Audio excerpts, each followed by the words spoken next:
How are you? Tuesday, which normally would be Monday, but Monday was Tuesday. So, welcome to the Physicist and Philosopher Hour. I'm Wayne Steiger, the philosopher, and Dr. Claudia Albers is the physicist. Claudia, Yes. how are you? I'm very well. Thank you, Wayne. And how are you? Doing good, doing good. Experiencing what is really unusual for us, just a very early onsets of winter. Mm-hmm. We got in where I live a total of about 8 inches of snow. Started on Sunday late, and then yesterday was quite beautiful. So yeah, Oh. Well, if you don't mind snow, that's fine. I'd yeah. rather not have any. You're not real hip on the snow. No. No. Okay. Well, hello everyone in the chat room. Hi, Claudette. How are you doing? Rob, Alfred. Boy, Claudia, we have got a full crowd. People are saying hello to you. That's And wonderful. Hello, everybody. so welcome. Thank you for joining us. And so, Claudia, there's a lot going on our show Friday night, Oh, yes. which was just an amazing show. It was. I Jeffrey really- has done very important work on the simulators and on the lens system. And he scored some amazing stuff that I keep using in my articles. It's just very important data that he has recorded in his videos. We really are in a time of so much information. Claudia, I guess this is the philosopher side coming out of that. How Chelsea Rose, how are you? Chelsea, I just had to say thank you again for your book. I'm doing a series on the book that Chelsea sent me called Phoenix Rising. So it's very interesting about a Native American Indian. She was a shaman, and she actually looked into the future. And her predictions are coming to pass. I mean, Claudia, we're going to talk a lot about what she said would happen at this close of an age. So there's a lot going on. Okay. Yeah. Like it is very interesting. So Claudia, I thought I would share with you and everyone else. Give me a second. You know what that is? It looks like a volcano. That's Fissure number 8 in Hawaii. Oh my goodness. Folks, Claudia, we remember here is what's happening. You think about this 6 months ago, this was a residential area. Children playing, dogs running, and people loving the Hawaiian Islands. And look at this now. Those craters, by the way, these sides, that's about 50 feet high. Wow. Now, here's the thing. They know what they have suspected this. There has been ongoing seismic activity. It looks like the eastern rift of the plate is refilling with more lava. So they're anticipating, you can see right here that the temperature is nearly 100 degrees. Wow. So I thought basically it's reforming the island. It is, literally. I think, Claudia, we're going to get into, I got some more things I want to show you, but I think we're witnessing maybe the advent of one of the largest tectonic shifts, particularly dealing with the Eastern Pacific plate and the North American plate. I'll show you something. So I thought you would like to see that. I have seen other things, like a Japanese island, I believe Scott told me, just disappeared. Yeah. And that shows that the changes to our planet are getting more and more severe, and they're happening overnight. This means we are in cataclysmic in a cataclysmic type of stand now. When this starts happening, the last time this kind of thing happened was at the Great Flood, when mountains suddenly go up, canyons appear within a few minutes, and things like that. So we are having that happen now. So Claudia, I live in outside Denver. In fact, I can see the Rocky Mountains right from my kitchen window. Seeing the same thing. They're snow-packed right now. There is a town up, not just literally 40 miles to the west of me, called Cripple Creek, Colorado. It's up in the mountains, about 9,000 feet. Guess what, Claudia? It sits in the crater of an old volcano. Oh. Yeah, I never realized how many ancient volcanoes are actually in the Rocky Mountains. Yeah, and you know what? Most of these volcanoes that are dormant will become active as the planet, goes through this cataclysmic event. What do you think of that? Wow, are those clouds? That's Jupiter. Oh, that's Jupiter. Okay. Yeah. Oh, Isn't it odd, Claudia? it is odd. Weird. Hmm. So I pulled this one up for us. This is the old red spot. It's not red anymore. It's not. It isn't. And we have this forming that. Now, people are saying that they see a face in this. But when I see something like this, Claudia, what's happening here? Well, if this is Jupiter at all, if we are actually seeing Jupiter, obviously there've been a lot of change. We do expect the planets to have changed a lot because the sun, the whole solar system has changed because of the planet X system. So, and what happens is this dust that these objects bring enter the atmosphere of the planets, and of course will change the colors because they actually emit light as they get absorbed and make contact with the matter in that planet. So this may be what may have happened with Jupiter. Enormous winds, isn't it? I mean, like I said, I haven't been there. I wish I could take a ship up there and go, hey, look at that. But it's obvious to me that we're seeing dramatic wholesale changes on our planet, all the planets.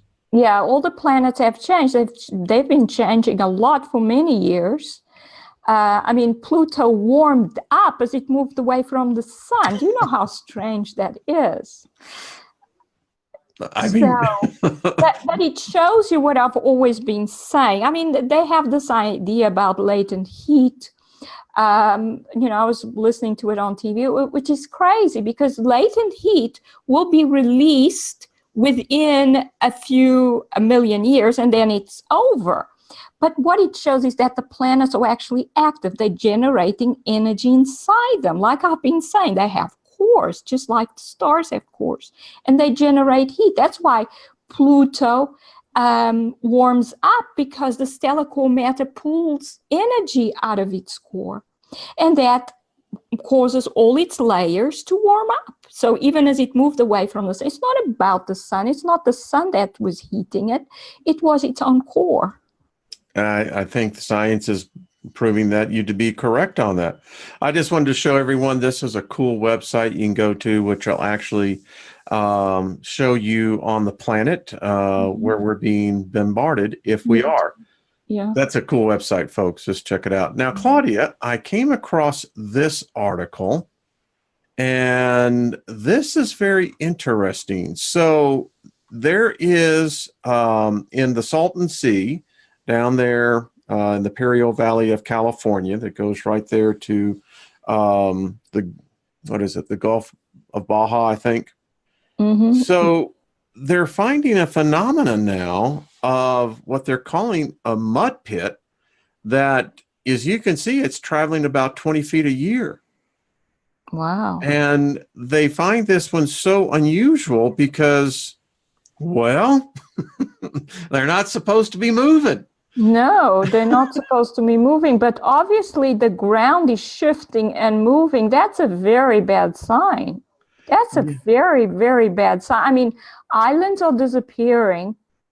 Here it is, right here. You can see the Lakes steer. are disappearing overnight. I've heard about these. Islands are now disappearing overnight. Hawaii is reforming. This is very bad. It shows we are at the edge of this cataclysmic event that's going to engulf the whole planet. Yes. And this is what's got the scientists shaking their heads, going, what's going on? They know it's associated with the tectonic plate. Like I said, the Eastern Pacific rise. But Claudia, this is getting really weird because the thing that they found out about this, it's not associated with any volcano activity. This thing, and in fact, it's not even that hot. But what's strange is that it's moving, and it has moved, Claudia, quite a great distance. Yeah, it's also, I came across this road in India that suddenly I have just that article. lifted up and broke. I have that article pulled up because I think this is all related. It is all related, and that one I can explain exactly why, but probably all of it is the same thing, is that we have large numbers of stellar cores approaching our planet. They exert a gravitational force, and the gravitational force is in the form of a wave that causes the ground to contract and expand. And when the ground contracts and expands, guess what? It fissures. And if it gets denser, then it will lift up and break into pieces. So that's why everything's moving as these objects move across the surface. And it started with the ocean recession events. That was already a gravitational force that these objects were exerting, causing that. And that then leads to these events that are even more severe. Oh my goodness, look at the color. That's Antarctica. Just that color, that's due to the stellar core matter entering the atmosphere. I'm writing an article about the fact that this is actually not completely new to our planet. I came across a painting, I think from the 17th century, that shows a red sky and a comet. Well, we keep seeing more and more of this happening. We've never seen anything like this before. We definitely have something going on that has never been seen before. This kind of color is overwhelming. Yeah, and you see the pink. There is no way that our sun, not that I think that our sun can emit light, visible light anymore, but there's no way that a normal sun would create these kinds of colors. And you can see the clouds are actually emitting a different color of red than the pink sky behind it. So these clouds are emitting light. And look how the ocean is picking it up. Yes.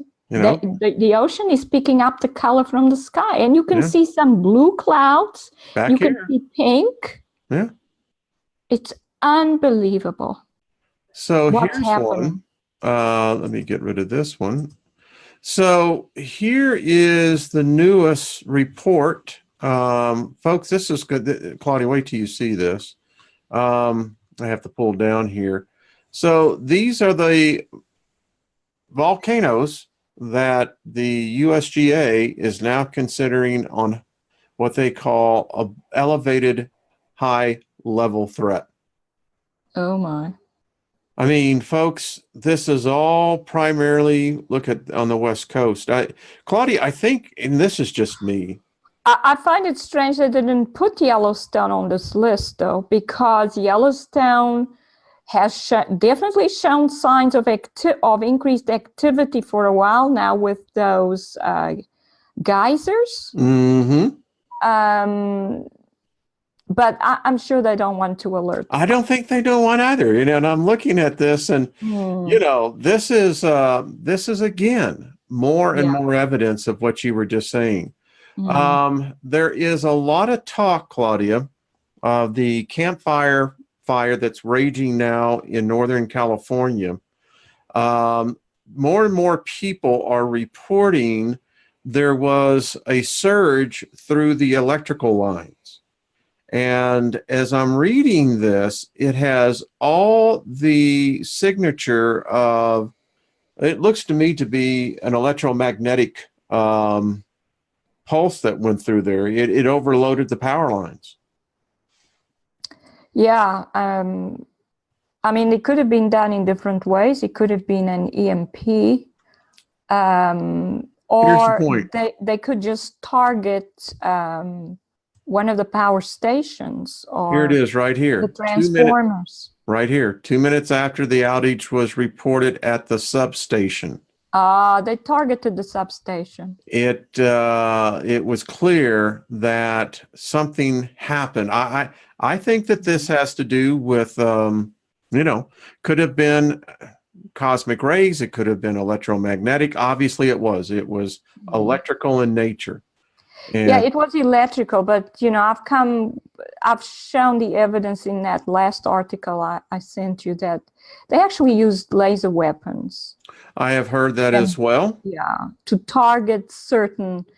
Definitely, the evidence is overwhelming that they did. There is no other way to explain what is seen. For example, if this was a wildfire, the media are saying these are wildfires. If this was a wildfire, then a wildfire starts in the wild with the forest going from tree to tree, and then it passes from tree to tree until it reaches the houses or the cars. But what are we seeing? We're seeing houses completely destroyed and all the trees around them are just fine. Here's a picture. How is this a wildfire? It's impossible. Yeah, and Neil Young, he lost his home in this, and the pictures I'm seeing is that it looked like it was targeted. I don't know, targeted may be the overpowering word, but all the residential areas were burned up.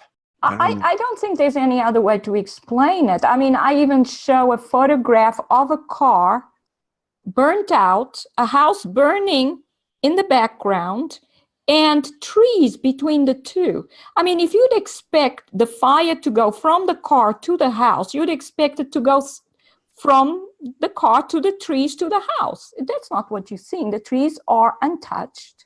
Well, you got a real good Douglas fir right here. You see a tree. That tree should have passed the fire onto the house because it seems to be the closest to the house.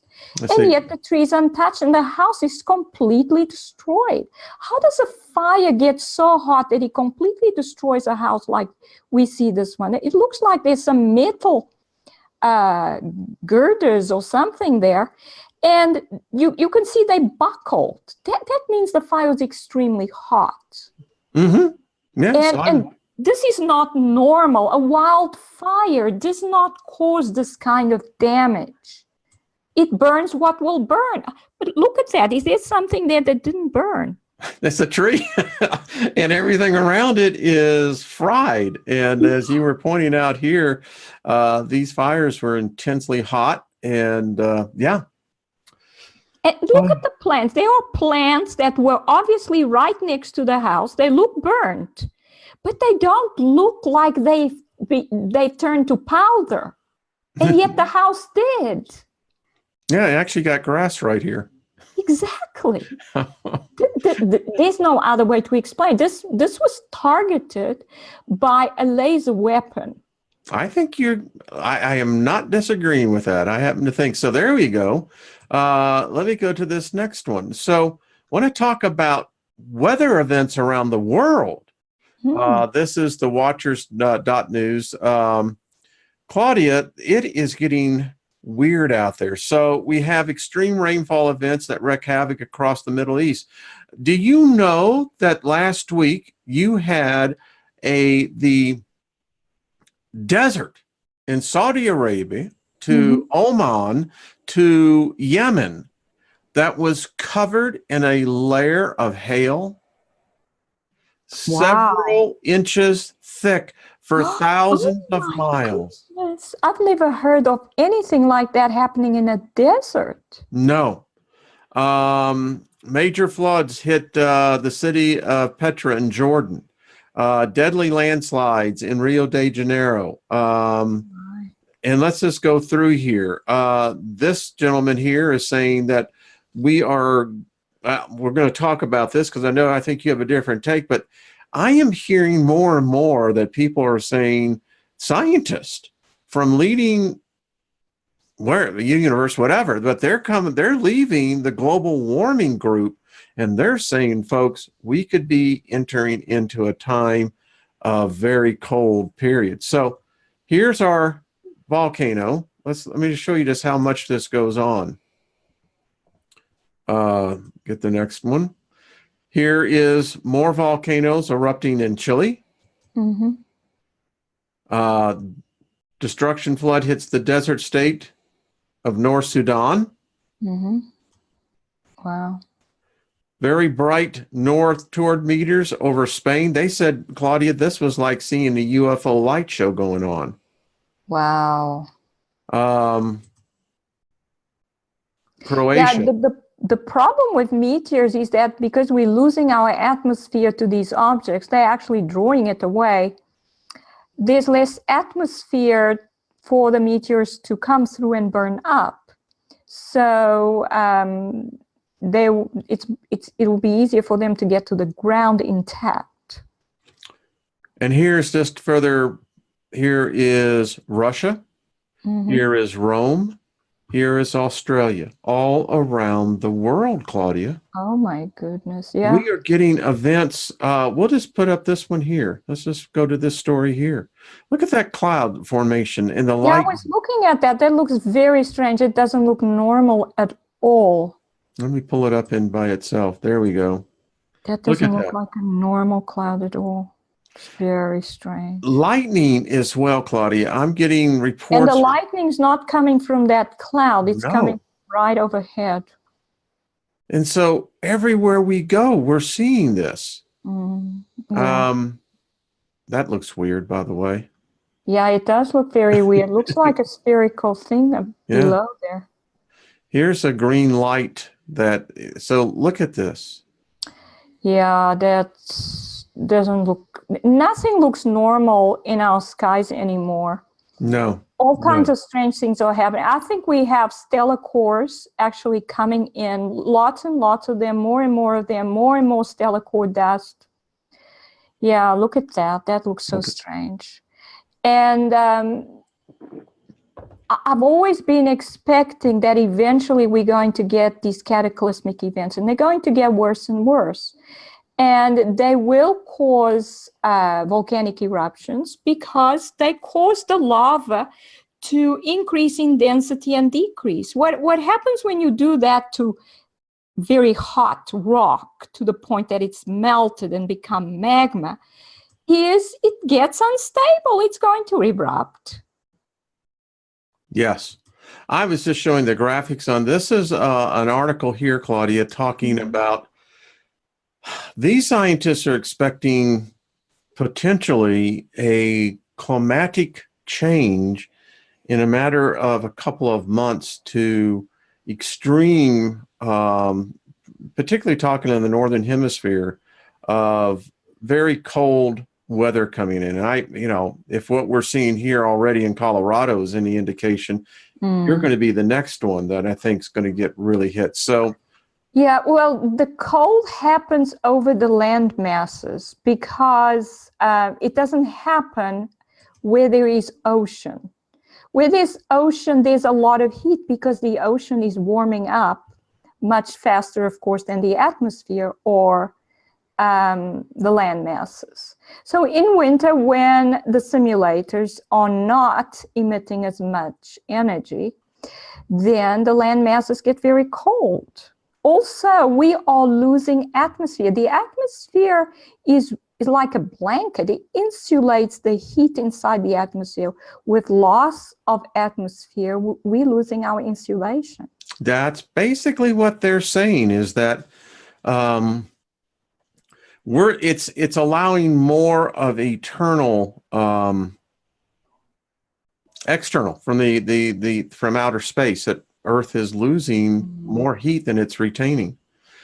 Yeah, well, I'll take that with a pinch of salt because they actually use laser technology to warm up our atmosphere because oxygen certain molecules will absorb certain frequencies of laser light. And they're obviously doing that to warm up our atmosphere. Yes. And, simulate things that the sun used to do. Well, here's what they're saying right here, Claudia, that we've passed the neutral line of weather for the warmth. And if they said that this solar minimum continues the way it's going to be hitting from 2020, I think, through 2050, this is what they're looking at. If it hits this cold line.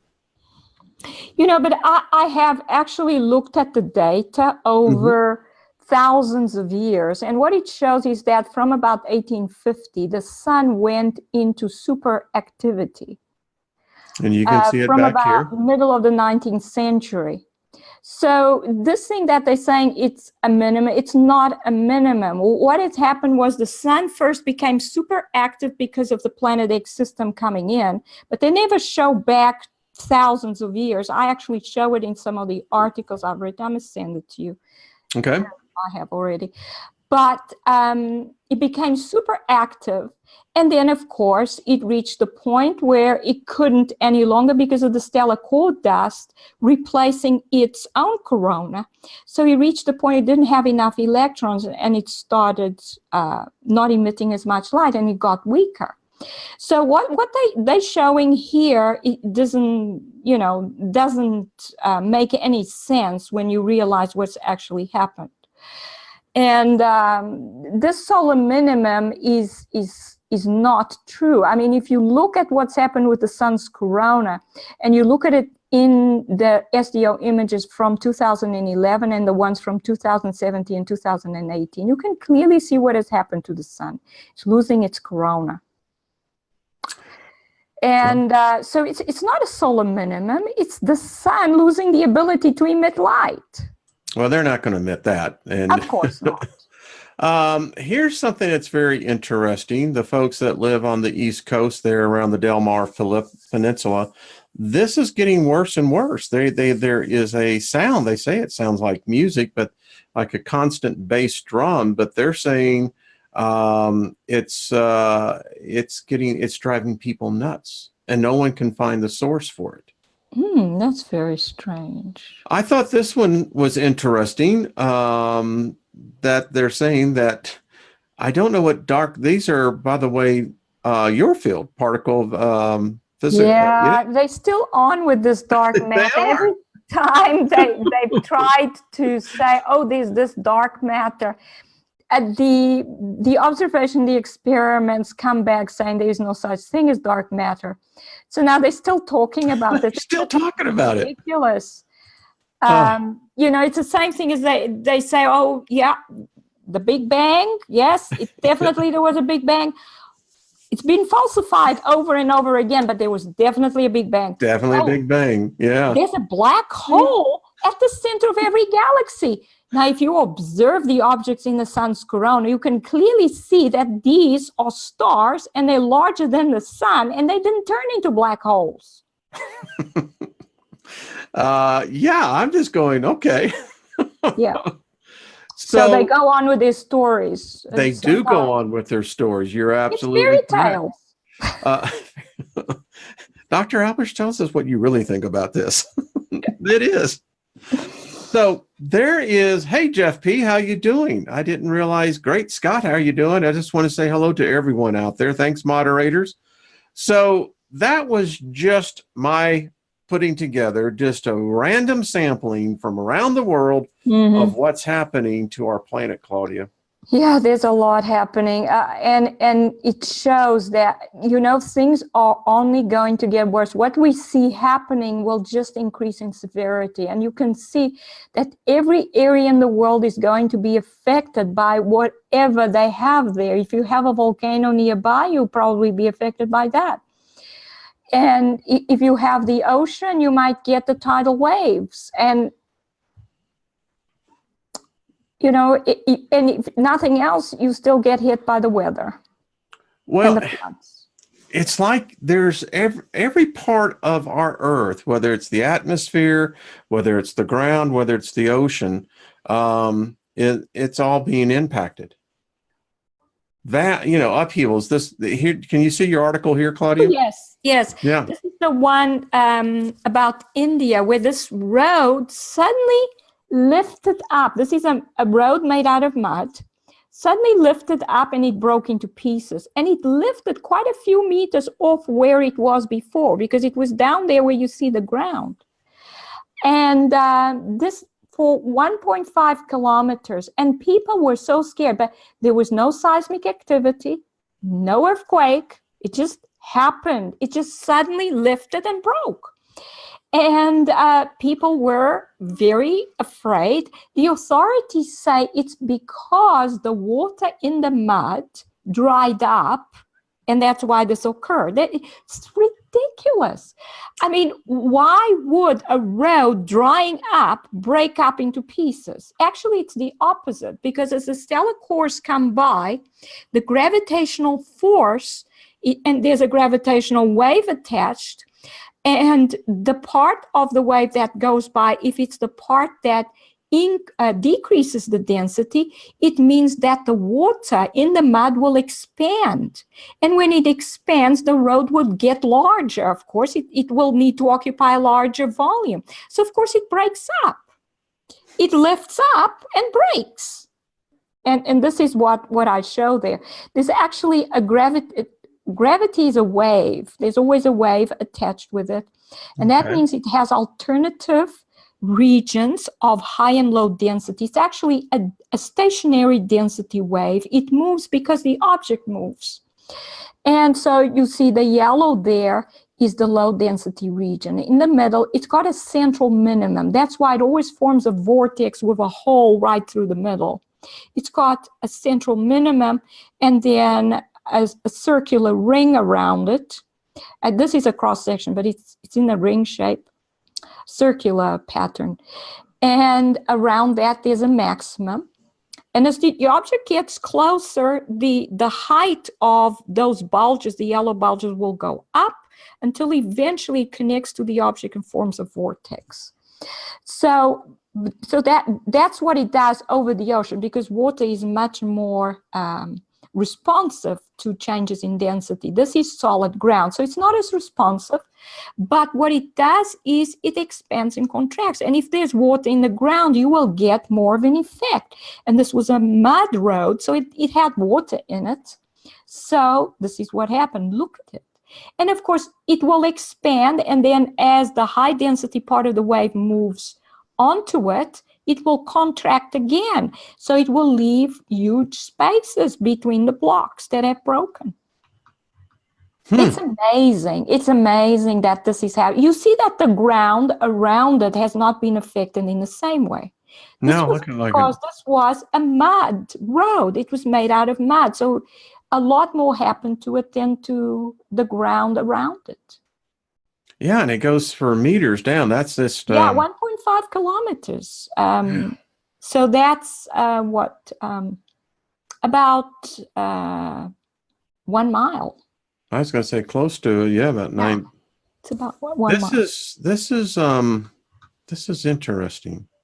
Yeah, and it's not the only place where it's happened. So I've come across other areas, and this is a town in Peru that was destroyed by fissures. And you can see the huge blocks, and the fissures are still growing. It started in 1998. So really? The fissures started opening up. Apparently, the authorities told the people just to fill them in with rocks and so on in the beginning, but they kept growing and growing and growing. And then eventually, the whole hillside slid downwards because obviously the ground was breaking up so much, there wasn't anything holding it. And look at the size of that fissure. I was just going to say, that looks really, I'm going to expand it's really bad. so that we all can see exactly the depth of, look at that. It's amazing. Don't fall down in that sucker. So you can see why canyons can suddenly open up when the earth is going through these cataclysmic changes. Like the Grand Canyon could open up over a course of hours. All right, so, I look at this, and first of all, I see where it could be possibly city underneath there. Um, well, I mean, this is huge upheavals of the land. It seems to be in a very defined area. I mean, it's not affecting the subsequent hills, but this one is growing, though. This one you were talking It's still about. growing. Yeah. Okay, so we don't even know the full extent of what this is. Yeah, we can only look at it. It seems to go through stages where, it's stable and then suddenly happens again, something else happens.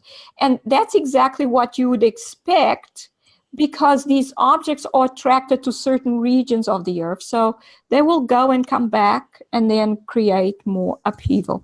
And that was another region in India. This one's in Saudi Arabia. Here, yeah, Saudi Arabia, something's going on underneath there. I mean, something's going on there, definitely. And do that's you think New Zealand. abandon is opening up? Mm-hmm. And where's this? New Zealand. New Zealand. It's happening all over the world. Yeah. Wow. This is It's not amazing. good. No, this is happening more and more and more.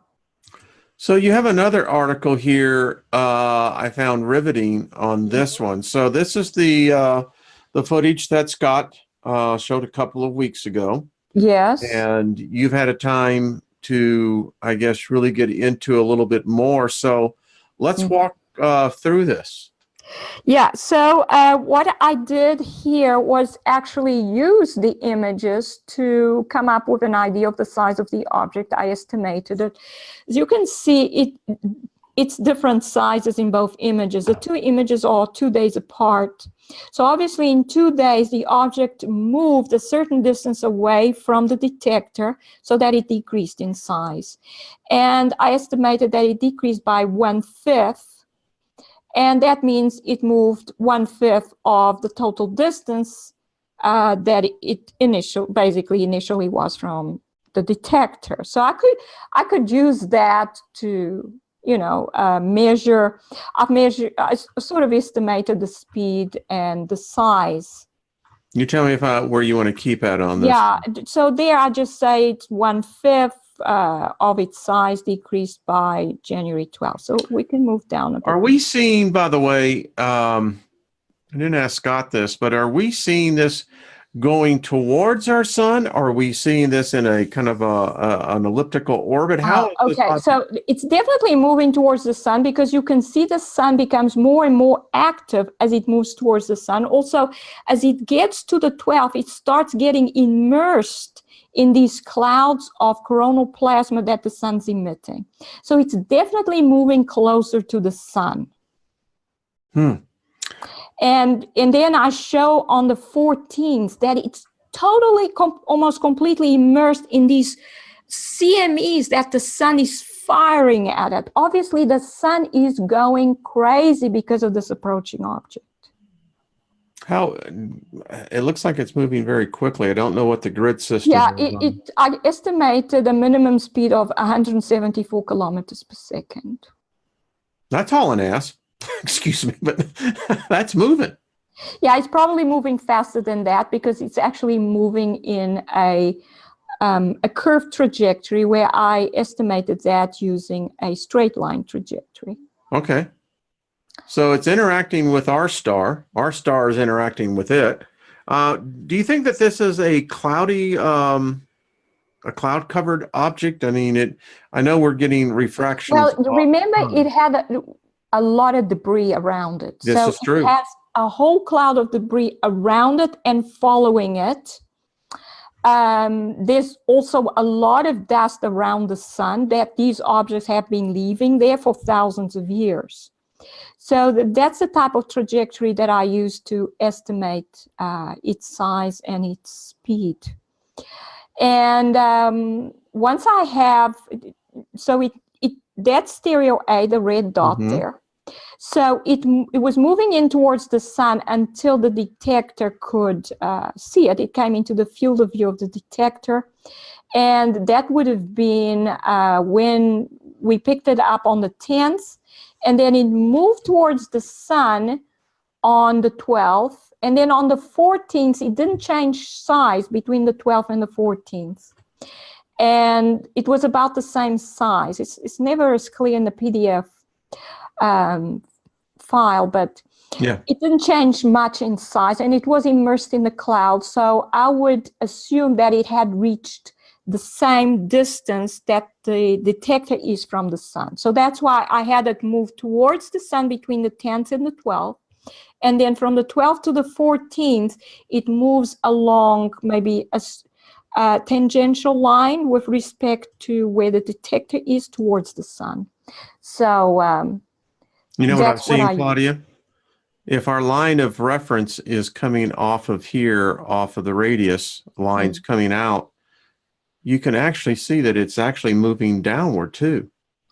Yeah, it may be moving slightly downwards, but Yeah. I was more interested in the distance with respect to the detector, so I could estimate its size.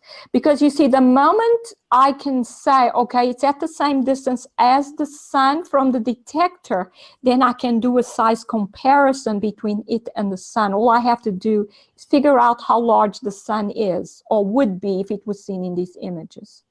Look at this. I just now saw this, Claudia. You can just really see. I don't know if that's just the... Yeah, you could see these clouds of plasma coming off the sun and hitting this object and sort of reacting with it. Yeah. That's what we're seeing there. That's a bad day to be on this object. Yeah, but this object's huge.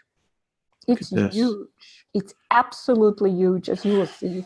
Okay, let me get us back down to normal size. In fact, you would start thinking our poor sun. As big as our sun. This It's is what... bigger. Yeah. So can I ask here, going out then, is this something that we're seeing? I mean, is it the theorized binary star theory that this object potentially could be caught up in the sun's twin? I don't think so. Okay. This is a low gravity object. That's why it's such a huge object coming into the solar system. If it was a viable living star, it would have disrupted all the orbits of the planets. This didn't happen. So this is definitely a stellar core. It's one of the objects that come from the Planet X system, the destroyer system, which is basically made up of dead star systems. They are dead because they're energy depleted. So they have low gravitational influence. That's why they can come into the solar system and not disrupt the orbits of the planets, but they're still very powerful, large objects. They absorb a lot of energy. They absorb material from the sun. This is what I use to estimate the size of the sun. I put the two images together. It's an HI1 image with a Core 2 image. And I line the jets and the CME coming from the sun so that I can get the Core 2 image the right size for the HI1 image. Here we go. And that means that I now can estimate the sun's size in the HI1 image, because the Core 2 images give us the size of the sun, the HI1 images do not. But by putting them together, because of course it's the same detector, it's at the same distance. Yeah. So I can determine the size of the sun, and it's given by that white circle on the occulter. So then I just draw it in the HI image. It's that yellow circle. And now I have a reference. I know how large the sun would be if it was in these images. So you're saying this is good. This is good that what we're seeing up here, let me pull it back up here, our little friend. Welcome to my little friend. There it is. I mean, this one to me is probably the most stunning picture of this, because to me it's exactly what we have seen when our instruments go out and take a picture of our own solar system. Yeah, these images are amazing because they give us depth perception. Yeah, they do. Into the inner solar system that normal HI1 images do not. And obviously they do not, because they don't want us to see what's really there. So this is why this data that got sent to Scott is so very important. It's so amazing. We've never been able to see details like this in HI images, in stereo images. You know, I have Never. Photoshop. I can do some work on these to really Mm. enhance this. If you'll send me some of the stills on this, because you know, one of the things that I did in my career, we sold high-end computer animation and graphics. Hmm. This was back in the day when they were only by the very expensive machines. So to do a rendering in a 3D where you're actually taking a one-dimensional object that the camera is seeing and then begin to see how the light is distorting around the plane of the object gives us an idea of how we can begin to see the depth of this. And Mm. Claudia, that's just amazing. I mean, I'm looking at this and It it's is amazing. That's why we could, in that footage, see the um, the debris field that's with it. And mhm. there's a lot of debris in the inner solar system but we never get to see it because they actually hide it from us by, I think, filtering actually the images so we don't see the details. Yes, Well, yes. this is obviously what, the people that know what's going on get to see. There's no masking to this. I mean, this Exactly. is just raw footage. I mean, it's Hmm. all It's right. amazing. Let Yeah. me go down because I have digressed. I it's rather I know mesmerizing. it's your background in images that makes you very interested in Yeah, it. it's compelling. Hmm. Look at this. This is another one that just Yeah, it's absolutely amazing. I actually took this out of Scott's live stream, but I can send you the images that I have. They this will look is clearer. this is just there is so much going on right here. It is. It is. And if when you watch the video, you can actually see these clouds of plasma coming from the sun, huge amounts. The sun was going crazy, ejecting so much coronal plasma at this object. You It can seemed like see. it would suck it, you know, it's like you're hooking into an extension cord into the sun and just sucking the power out of Yeah, it. I figured out that what happens is the larger objects provoke the sun into having these ejections because of the electrical interaction, because they very positively charge, whilst the sun's corona is negatively charged. So the sun's corona will actually be attracted towards it. That's why it keeps exploding outwards towards it. And that's how it catches the sun's corona. Whilst the smaller ones actually go into the sun's corona and make gravitational vortex connections with the sun's surface. So we're So, seeing this in 2013, this little puppy came through, yeah, huh? January 2013. You know, yeah. Okay, this makes a lot of sense, Claudia. Mm. You know, people look in your archives, all you observers that, you know, you like me, you've burned out more cameras and your wife's going, Yeah, you need to and buy another one? and this object in the normal HI1 images, I have it in one of the other articles, was labeled as Jupiter. Really? Yeah, it's in the previous article. Yes. And it's I'm gonna have to obviously get not that one. Jupiter because it's larger than the sun. And I mean, Well, you know, yeah. those buffets. And, you know, speaking of Jupiter, you know, they released last week another 9 moons. I mean, what is Jupiter? I mean, if anyone doesn't think that we are not in the middle of a debris field, Claudia, listen, I'm expecting them to make an announcement. Of us backyard astronomers, when we're going to start seeing another thing that they're going to say, oh, well, that's just the moon you haven't seen. You see, what's happened is, say, in 1956, I'm looking at the comets that have been coming in through the solar. I'm writing an article about that. In 1956, Roland, the comet, was the 8th comet to be found that year. And it was the 3rd comet to reach perihelion in 1957. So already in 1956, we had huge numbers of comets coming in. So you can see how far back this goes. There are lots and lots of comets coming in from the 1950s. Claudia, what's this? Yeah, well, that is What the, I mean, obviously not normal. I didn't go into no. that. I've seen that Look before. at That's that. definitely an ejection. I mean, it's not even near the sun. No, it's It's definitely not not even the sun. near any planet. Yeah, and there's lots of objects out there. May 2nd, 2000. Yeah. Wow. And you can see here that it's behind this star. Did you catch, is that a comet? It would be a monster of a How comet could if it it be a was. comet? Because then its tail would be the wrong way round. It's the comet tail, it always faces away from the sun. Yeah, that's what I'm So saying. that's not a comet tail for sure. That's a plasma ejection from an object that's there. We probably, either the object has been blocked out. There is a kind of a circular outline there. So there may be an object there, but there's something there that's having some kind of plasma ejection.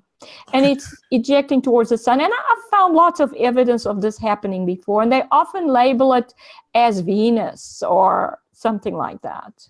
Well, that ain't no Venus I've ever. That's big. Definitely That not is. Venus. Look how large. If you just do, like Yeah. you said, if you just start doing some basic measurements between your background objects, this is big, Claudia, and it's back out there. Yeah. Might want to. Now I'm gonna. Yeah, I try to focus on one thing. I know. Because then you got me come along going, well, wait a minute, fine, Professor. because I've written lots of articles on these ejections that show that there are objects there. But folks, there's your evidence right there. Yeah, 2011. Okay, so let's continue. I digress. Yeah, so then I just put the two images together. Look at I actually left the blue one a little bit larger than the other one, just to make sure I'm not overdoing it. But you can see how small the sun would be in comparison to this object. Look at that. Yeah. Wow. That's huge. It's larger than the sun. Okay. All right. So, we get the critics all the time. How did they hide this? Now, I saw the trajectory. Maybe were we on the other side of this object as it was passing through? No, we were about 120 degrees away. I actually show in the previous article, I show the position of all the planets. Okay. Stereo A was supposed to be about 120 degrees away from Earth. Okay. Let me see if I remember. It was aligned. Stereo A was aligned with Venus. I'm not sure where the Earth was. I'm going to pull back up here to where. But it's in the previous article. Okay. Oh, there it is. Yeah. So Okay. Earth was on the other side. So this object came in through. It passed Earth's orbit. That's where Stereo A is, and went in towards the sun. So Earth wasn't there at that time. Okay. Wow. But yeah. This is You can see that if the Earth had passed through this debris field, we would have had trouble. It could be that that's what is happening to Earth right now, that there's a debris field that's coming in. That's why we're seeing so many red skies. Yeah. Of course, they wouldn't tell us.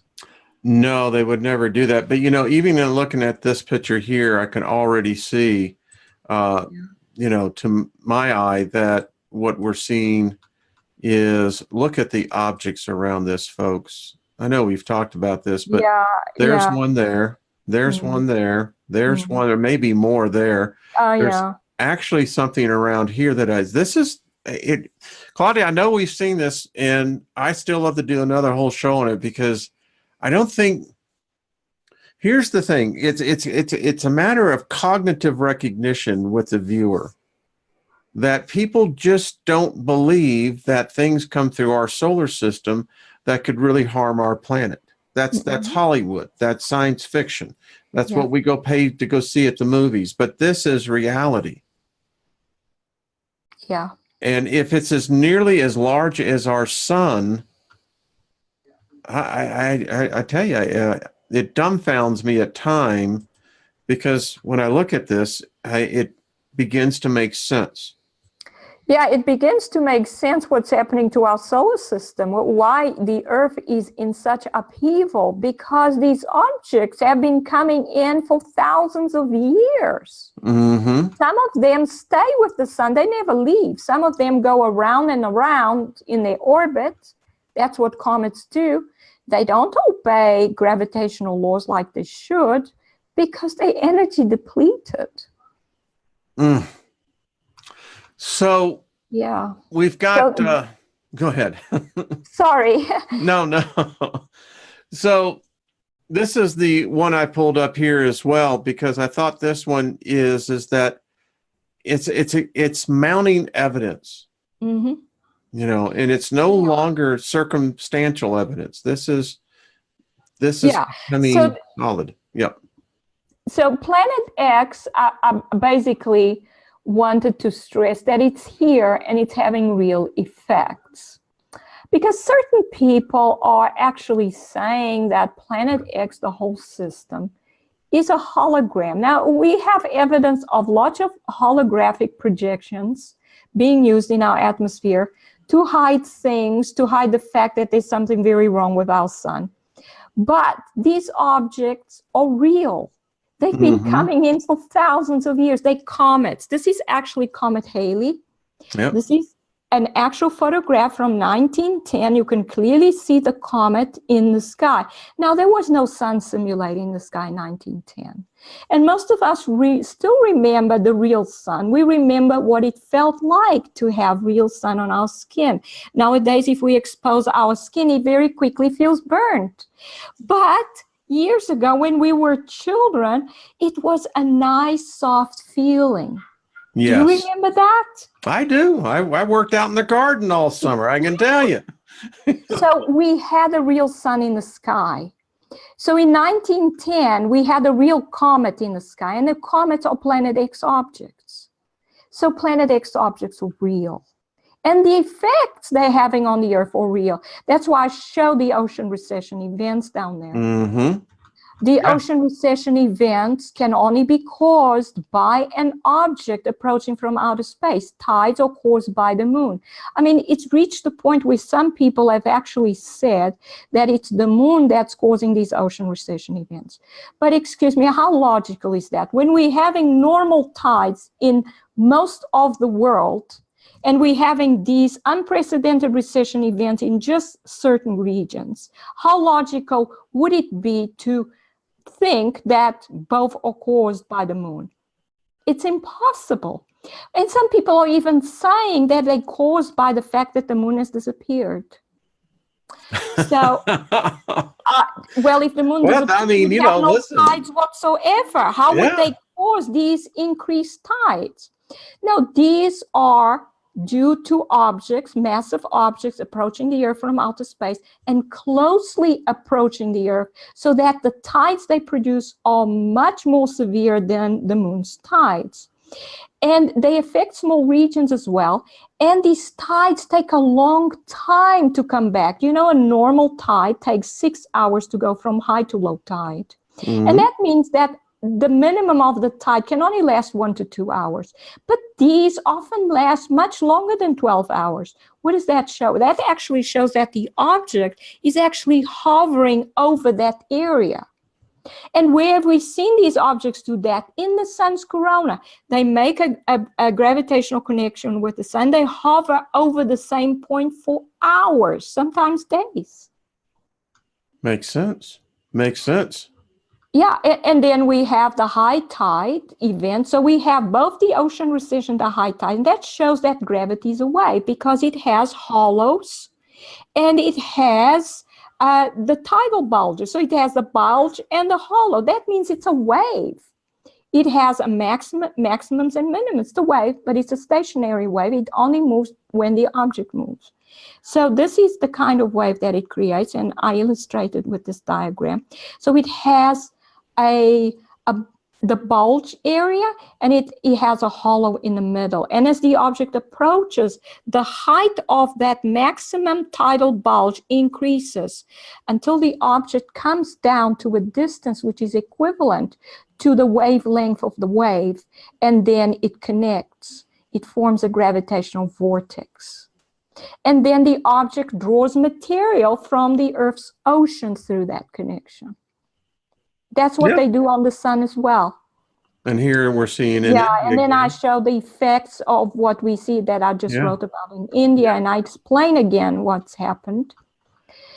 And then, you know, some people are saying that these are simulations, and my argument here is there's no way these are simulations. Anyone that has studied these images and seen the billions of details that we are seeing, it's obviously a star. It's evolving over time. It's rotating. It has a turbulent atmosphere where you can see it in several wavelengths of light. They never contradict each other. If this was a simulation, we would get discontinuities all the time. We would never be able to see all these details. It's impossible that these images are simulations. And if people don't think the star is getting weaker, I mean, come on, folks. Yeah, and that point as well. We can see that it's losing its corona. There is no corona up here. It's gone.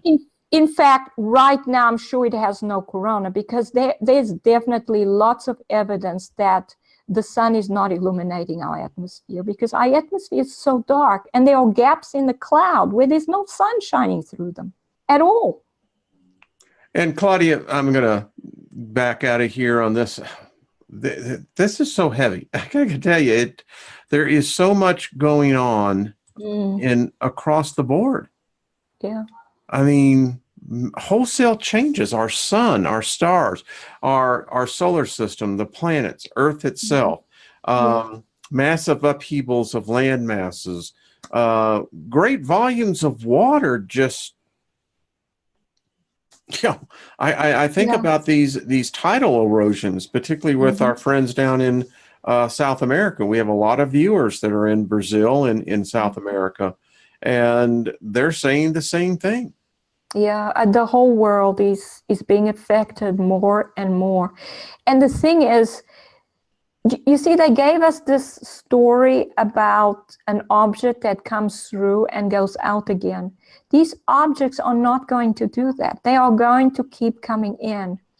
So there is no getting away from it. I mean, if we're going through a debris field, it's possible that eventually it will clear up somewhat, but the objects will continue to come in and bring in their debris fields. Yes. So there's going to be more and more and more of it.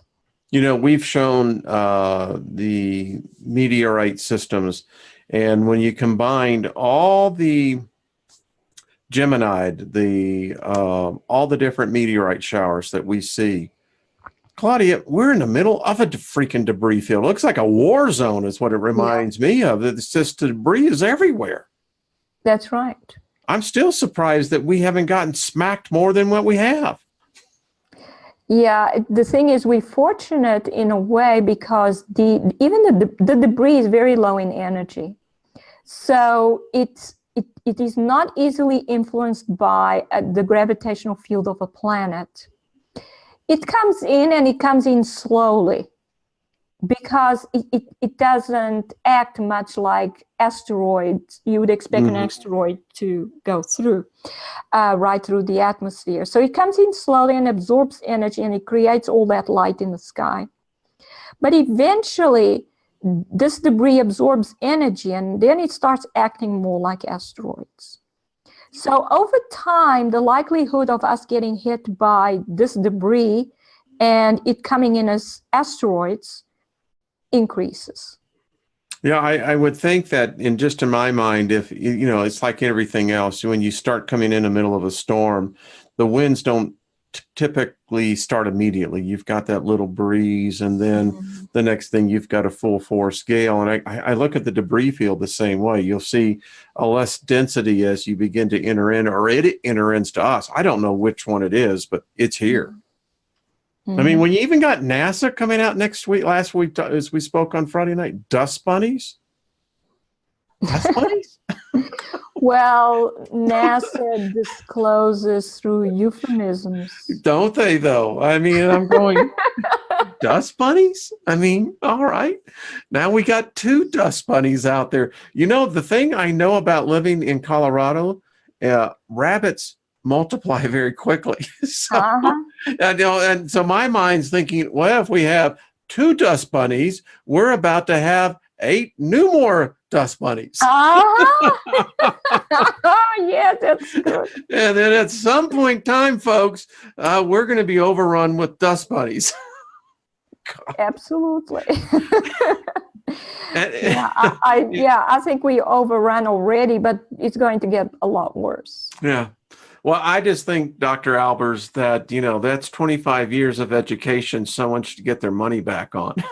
It's like, you're going over there. Well, Fred, what do you want to call it? Well, I don't know. Dust bunny looks like to me. Let's tell everybody there's nothing to be afraid of. We'll put the word bunny. Yeah, absolutely. Let's just, when people hear about bunnies, they only think about these white fuzzy things. And I'm going, yeah. It's like, okay, but what's with the dust bunny? Oh, we forgot the dust. Yeah, it's that confounded dust, It's my favorite hilarious because where do they put that confounded bridge? Well, Dr. Albers, we've had another exciting show. Yes. Yeah. Folks, let me see, we have had some spectacular shots. Allow me a second to digress. I want to go and pull up something. I hope I have this because she is really good in sending us pictures. And so give me 1 second, Claudia. I got her. Okay. Always ready for some pictures. Okay. What I do? Now, I got it. So, to some of you who follow on these observation cams, and I'm not sure, I don't like to tell people's names because I don't till I get their permission. Yeah. But she sends us pictures quite often. Look at this, Claudia. Now, I thought at first that this could have been a aberration, but as you can see in the next frame, look what she captures here. Wow. So these are devices in the atmosphere or UFOs. Look at that. Definitely. Well done. That's all I have to say, folks. Now you know that Scott caught these objects that were moving at 6 times the speed of sound. Wow. Tiny little objects around the simulator. And I did actually write an object. It's called Advanced Technology in the Skies or something like that. I actually calculated. I first estimated it roughly, and it was too fast. I estimated again. It's 6 times the speed of sound. 6. That's moving. And if I'm doing that right, that's almost 5,000 miles an hour. That's moving. Yeah, it is. So these are just some of the pictures she sent. It was quite fascinating. Claudia, there is a lot going on out there. There is, because you see, there's the Planet X system. Thank you for sending that, by the way. Yes, thank you. And so there's the Planet X system, the powers that be don't want us to really, or many people to know about. They obviously are disclosing it in very obvious ways. Yes, but yet they've educated the population in such a way that it's not likely for them to understand it. That's why my explaining what's actually going on should help people But they are disclosing, they're telling people the truth, but they don't expect people to understand what's really going on. No, they don't. No. So basically, they are disclosing and blocking. Go ahead. Yeah. So, and then they're using the devices in the atmosphere to stop people from understanding what's really going on. Yeah. And I call these people that, leave comments, and I call them agents of those who are terrified of the truth.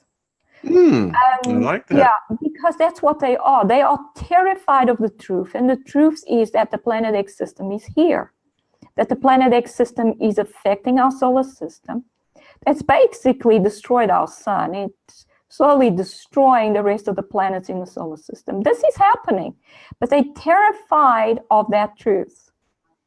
Well, they are. And I tell you, our politicians that we elected, one was recently elected, and they asked about something about energy. And the person said, well, the sun turns off during the day. That's why we need the moon at night. Well, maybe she's right. And I'm going, well, maybe she really knows something here. I mean, maybe she does. Maybe she's actually telling the truth. And she got mocked in the comments. Actually, Wayne, she's absolutely right. They do turn off the sun simulators during the night, because I found out that all the devices are actually in the atmosphere over that region. They've developed. I can see that. In the atmosphere. So they turn off the sun simulator and turn on the moon simulator. She's absolutely correct. Yeah, I thought, well, maybe she really knows something. I mean, but there you go. I mean, disclosure comes in many different flavors. In many different forms. Absolutely. And you think most people would say, oh, she just doesn't know what she's talking about. But she was actually telling the truth. Yeah, who knows that she was actually coming. I just said, okay, you got to take it where you can get it. Yeah. Well, Dr. Albers, another exciting time. Now, I think that next week is Thanksgiving week. Are you still good to do a show on Monday night? Yeah, sure. Okay, you're not going over to Grandma's house or, Yeah, I don't know. That's right. So, here. I'm not sure what Scott has planned, because he usually tells me that I have to make, the dinner, and I have no idea how. And you can come over to our house. I'm a really good cook. I have to do Thanksgiving. I have to do a turkey or something. Yeah, it's a strange tradition on the turkey. I don't know. So, next Monday night we'll be back on at our normal time. So if you're good, unless you're going to be going out somewhere, but if you're not. No, I doubt that we go out. We work all the time. That's what I was saying, And so, well, folks, thank you. We had another large crowd in here tonight. Dr. Albers. Wonderful. I just want to thank everyone that came in, and also March on America. Yes. Hello, March for America. Yeah. Welcome, all of you great folks. We thank you. Yeah, I hope you enjoyed it. Yeah, this is, I learned something. Mm-hmm. And if you'll send me some of those, that footage, I will actually get some of those frames, and I'll put it through Photoshop, and let's see what we can actually do, and maybe enhancing it. Yeah, I think Scott has not finished going through all the footage. I'll ask him to see if I can get some direct shots from it. Okay. But these ones I took from his live stream, and they work quite well. I can send you the ones I have as well. Okay, because then we'll share them with everyone else here. And folks, send your pictures in. I'm going to start putting them in a separate file, Claudia, that when they come in, and then that way when we'll take a portion of our show, and because some of them are getting spectacular shots. They're catching planets out there. Or stellar cores. Yeah. Mm-hmm. Very clear. The objects there. And there's one who is, and I think it's in the same one, that a lot of people sending in pictures of triangle clouds. Now, I don't know how Mother Nature does that, but Yeah. In one of No. my articles, I actually was started talking about these cities in the sky that started appearing. I think I'll write an Do article that. Yeah. just about that. Yeah. They started appearing in 2015, and what I think it is that the stellar core matter coming into the atmosphere is affecting the cloaking technology that these alien cities have that are in the sky. They've probably been there for a long time. That's why they started appearing. We need to do a show on that because Yeah. actually I just read something similar to that. That we have been, that the reason why they have to come out with 5G is in order to keep us pretty much blinded to what's really going on. That there may in fact be complete cities up there the sizes of most states. Oh yeah, they definitely seem to be, because they've been seen now since 2015, different parts of the world, twice in China, I think over Africa at least, I seen the footage in and Brazil or something like that. the one in Switzerland. That was not a mirage. I mean, the guy. No, these are not mirages, because they No. are seen by thousands of people from slightly different angles. Yeah. How can you see a mirage from different angles? In the sky? No. Hey, listen, they keep It's telling not- us that those are just contrails up there. Y'all just be Right. They will say anything, just because they want to cover up the truth. They don't want us to know what's really going on. But there are obviously whole cities up there. I'm telling you what, we're going to wake up one day, Claudia. I had a dream, and I'm telling you, I think that there's already an armada up there, but I know people say that's. I think they are. I think each city, each region has its own set of devices. And I don't think they're doing anything good for us. I don't see. No. I feel like the rat, forget the cheese. Just get me out of the trap. Yeah, but going back to the 5G, microwaves affect oxygen and water. So they're mainly absorbed by water molecules, microwave radiation. And so our bodies, of course, will be affected because it's mainly made out of water.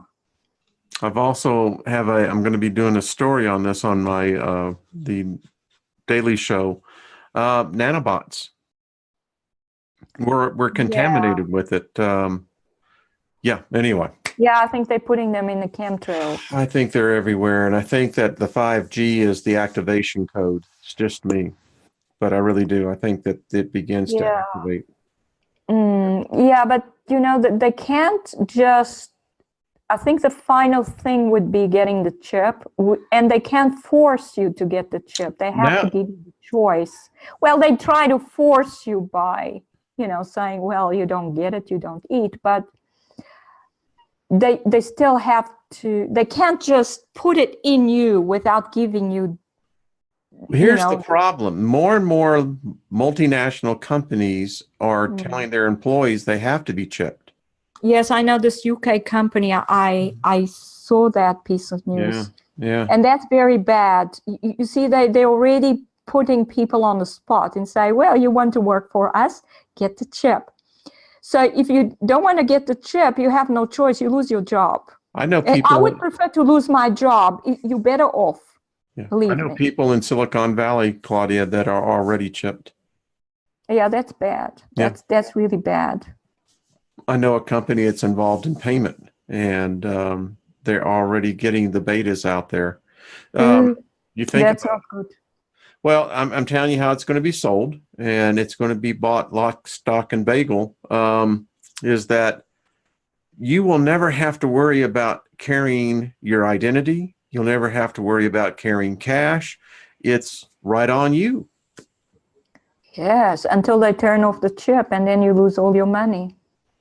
Or if your chip is hacked. Or if your chip is hacked, exactly. Mm-hmm. Yeah. Oh, this is getting fun. But not only do you lose your money, you lose your identity. Well, that's the scariest your place in society. You lose everything. You lose your life. It's already happening. My wife and I know of a situation, and we went to verify it, and they erased it. We can't find any evidence of this event happening. We know it happened. We know the day that it happened, but Hmm. it's gone. It's not in the records. What happened? There are powerful people, and I'm talking about someone who's very, very powerful in government. They can literally wipe the record clean. It's weird, Wow. Claudia. It's frightening. Wow.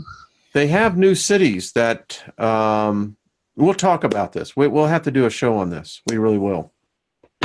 Okay. Okay. All right. Well, it's been a great time. Yeah, we talked about a lot of things. We did. We did. And this is what I love about the show. Jeff P., thank you. Everyone, thank you for Yeah, thank joining us. I could just go through the whole thing. But hey, folks, big hug to all of you, favor to all of you. And Claudia, it's just an honor and always a joy and delight to have you. Yeah, thank you, Wayne. It's been a pleasure, really. You know, we time travel on this show. Yes, time goes by. It does. Whoop. All right, folks. Well, Claudia, Okay. I put her, make sure y'all go over there and subscribe. If you're in this, in particularly in the chat room or watching, go over there and subscribe. Come on. This woman should be already at least 30,000 subscribers. So anyway, there you go. Thank you. And that was a shameless plug that I did on my own. Yeah. Claudia, you are just an absolute delight. Thank you all, everyone. Y'all have a great time for the week. For my other viewers, I'll be back on tomorrow at noon Mountain Time. We're continuing, Claudia, with one of the most fascinating books I have read in some time, dealing with, again, the whole thing that's coming about. The Phoenix Rising. Yeah, the Phoenix Rising. The shaman, the medicine woman, she saw it, and boy, The it's New just World Order. yeah, it's, and the thing that got me the most, that she saw that our own Supreme Court are going to make a ruling that's going to drastically affect all Americans. Yeah, I wouldn't be surprised. Oh, exactly. When you just said that, I went, yeah, I'm already getting surprised. I'm telling you, Claudia, this next 2 years in the United States is going to be unlike anything we've seen. Just get ready. We think that the Earth and the outer space and everything is going on. We've got our own little circus right here that's about to take place, folks. Just get your popcorn, get your soda, and get a front row seat, because, Claudia, it's going to get weird. Mm-hmm. I'm sure. It's true. Can't be good. It can't be. Well, Claudia, you're good, and that's what makes our show good. And I thank you. Thank you. All right, folks, y'all be good. We'll see you next week. Claudia, stay with me, and we'll be here next Monday night, folks. All right, be good. Bye-bye.